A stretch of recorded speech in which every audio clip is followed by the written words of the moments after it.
Yes, my friends. I know. Tzedakah again. Yes, every day, every time. Whenever we have an opportunity, it will ultimately bring us the redemption. But let's hope it should be soon. And after the redemption, there will be Tchias HaMesim, the resurrection of the dead. Now, exactly how this is going to happen, we'll find out. But they will come out from burial. That's for sure. The full bodies will come out from burial. The reason why I'm saying this is because I came across a very most interesting story in Tanakh discussed in the Gemara Sanhedrin. And there in the Gemara Sanhedrin, the Gemara discusses about how cemeteries should be organized, who gets buried next to whom, and so on and so forth. And there they bring the following story. And the story is told in Kings, in Melachim, where there was a false prophet who was killed by a lion. But it wasn't devoured. And they found the body, and they buried him without really realizing where exactly they buried him. And then it turned out that he was buried right next to the prophet Elisha. And he was so close that his bones, his remains, actually touched the body of Elisha.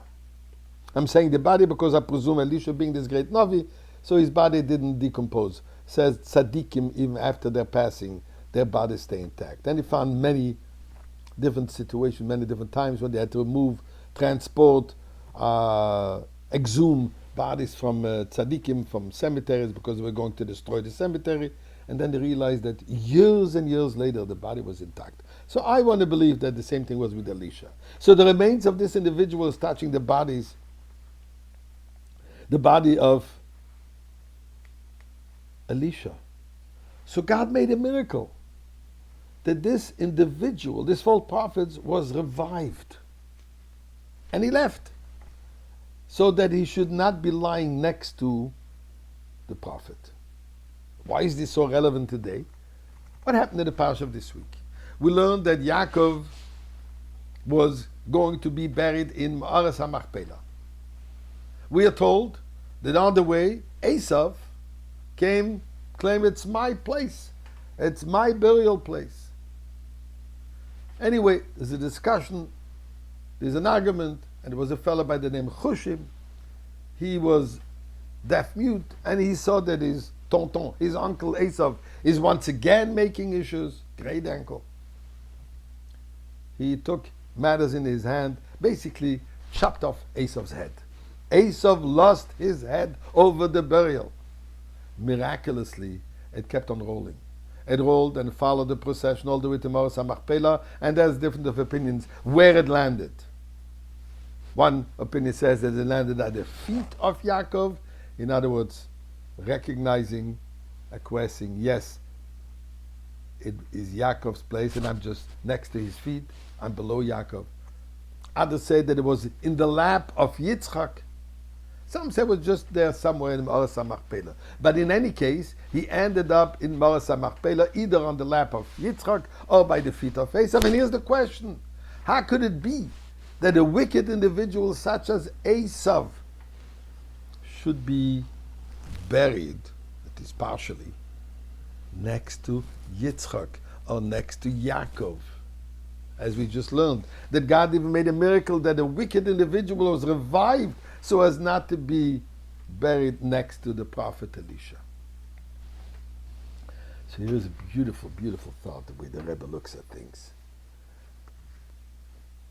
Where it says about Eisav being in the lap of Yitzchak, or at the foot of Yaakov, there the lashon is the Reishe de Eisav, the head of Eisav, begoy itfe de Yitzchak, in the lap of Yitzchak. The head of Eisav. Telling is the following: the head of Eisav was fine. The head of Eisav in his head on a higher level was great. The problem was when it was connected to the body. the head connected to body became a wicked behavior. But really the essence of Eisav, the head of Eisav, was good, was holy.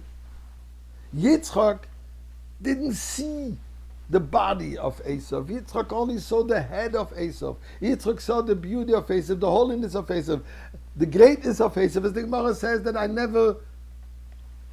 Rabbi Shimon ben Gamliel says, I never honored my father, even 100 the way Eisav honored his father. Yitzchak only saw the head. When the head is severed from the body, it's perfect.